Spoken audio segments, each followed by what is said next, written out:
যুক্তরাষ্ট্র যদি ইসরায়েলকে সরাসরি সামরিক সহায়তা দেয় তবে তা মধ্যপ্রাচ্য পরিস্থিতিকে মারাত্মকভাবে অস্থিতিশীল করে তুলতে পারে বলে সতর্ক করেছেন রাশিয়ার উপপররাষ্ট্রমন্ত্রী সের্গেই রিয়াবক।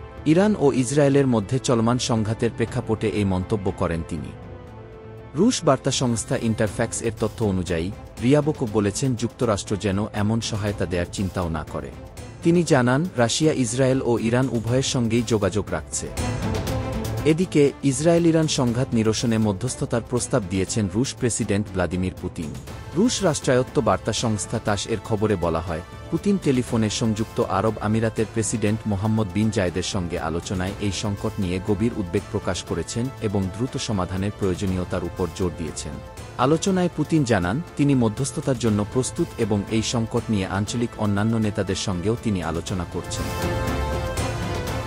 এদিকে আল জাজিরার খবরে বলা হয়েছে, ইরানের পররাষ্ট্র মন্ত্রণালয়ের মুখপাত্র ইসমাইল বাঘাই বলেছেন, কোনো তৃতীয় পক্ষ ইসরায়েল ও ইরানের মধ্যকার যুদ্ধে সরাসরি জড়িয়ে পড়লে সেটি পূর্ণমাত্রার এক সংঘাতের দিকেই যাবে।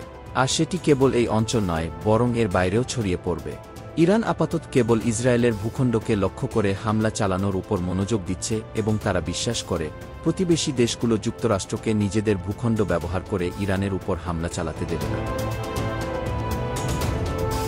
এদিকে গত 3 দিনে যুক্তরাষ্ট্র থেকে ইউরোপের কয়েকটি মার্কিন ঘাঁটির উদ্দেশ্যে উড়ে গেছে অন্তত 30টি যুদ্ধবিমান। আন্তর্জাতিক ফ্লাইট ট্র্যাকিং সংস্থা ফ্লাইট রাডার 24-এর বরাত দিয়ে এক প্রতিবেদনে এ তথ্য জানিয়েছে বিবিসি।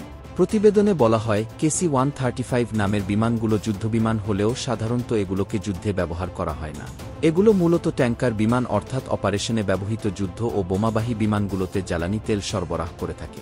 স্পেন, স্কটল্যান্ড এবং ইংল্যান্ডের মার্কিন ঘাঁটিগুলোর উদ্দেশ্যে এ বিমানগুলো উড়ে গেছে।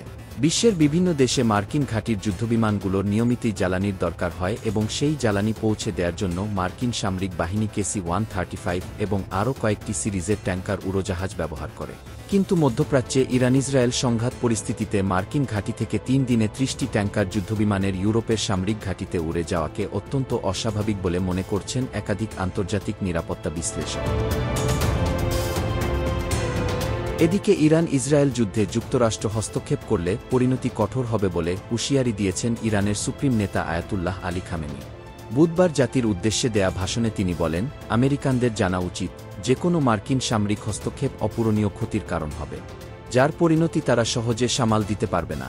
ইরানের সর্বোচ্চ নেতা আরও বলেন, ইরান চাপিয়ে দেওয়া যুদ্ধ দৃঢ়ভাবে প্রতিরোধ করেছে।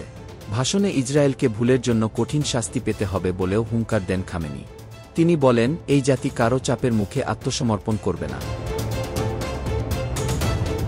এদিকে ইসরায়েলকে সহযোগিতা করতে যুক্তরাষ্ট্র এই হামলায় অংশ নেবে কিনা সে বিষয়ে মার্কিন প্রেসিডেন্ট ডোনাল্ড ট্রাম্প বলেন, আমি এটি বলতে পারব না, আপনি ভাববেন না আমি এ প্রশ্নের উত্তর দেব।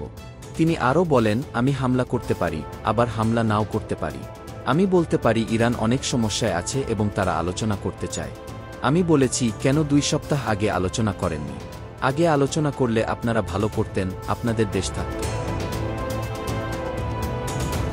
এদিকে বুধবার সন্ধ্যায় ইরানের রাজধানী তেহরানে পুলিশ সদর দপ্তরে হামলা চালিয়েছে দখলদার ইসরায়েল।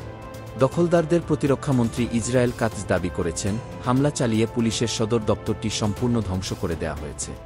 এর আগে মঙ্গলবার ইসরায়েলের গোয়েন্দা সংস্থা মোসাদের সদর দপ্তরে হামলা করে তা ধ্বংস করে ইরান। এর আগে দুপুরে পূর্ব তেহরানে বেশ কয়েকটি বিস্ফোরণের শব্দ শোনা যায়। ওই সময় ইসরায়েলি প্রতিরক্ষা বাহিনী জানায়, ইরান সরকারের অবকাঠামো লক্ষ্য করে হামলা চালাচ্ছে তারা।